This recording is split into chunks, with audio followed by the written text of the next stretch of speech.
अमरावती लोकसभा मतदारसंघात आज मतदान उत्स्फूर्तपणे पार पडलं। अतिशय दुर्गम भाग असलेल्या या मतदारसंघात प्रहार, शिवसेना आणि इतर सर्व मित्रपक्षाच्या कार्यकर्त्यांनी जीवापाड मेहनत केली। मी सगळ्यांचे आभार मानतो, तसेच मतदारांचे आभार मानतो।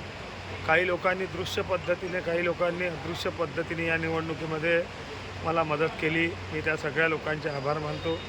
विशेष आभार सन्माननीय बच्चूभाऊ कडू, सन्माननीय नयनाताई कडू, सन्माननीय राजकुमारजी पटेल व प्रहारच्या सगळ्या पदाधिकाऱ्यांचा मनापासून मी धन्यवाद देतो। माझ्या वतीने, बुक कुटुंबियांच्या वतीने, की यांनी अतिशय जीवापाड मेहनत केली। अत्यल्प खर्चामध्ये आम्ही निवडणूक लढवली।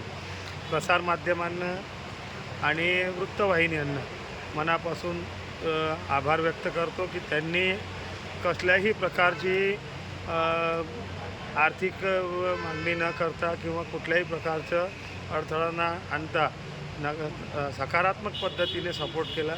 त्याबद्दल मी सगळ्यांना मनापासून धन्यवाद देतो। विशेष आभार मी प्रशासकीय अधिकाऱ्यांचे मानतो। पोलिसांच्या वतीने ज्या चुका झाल्या त्यासुद्धा आम्ही समजू शकतो की त्यांच्यावर काय राजकीय दबाव आहे। ज्या लोकांनी प्रत्यक्षपणे अप्रत्यक्षपणे मदत केली त्या सर्व लोकांना मनापासून धन्यवाद देतो।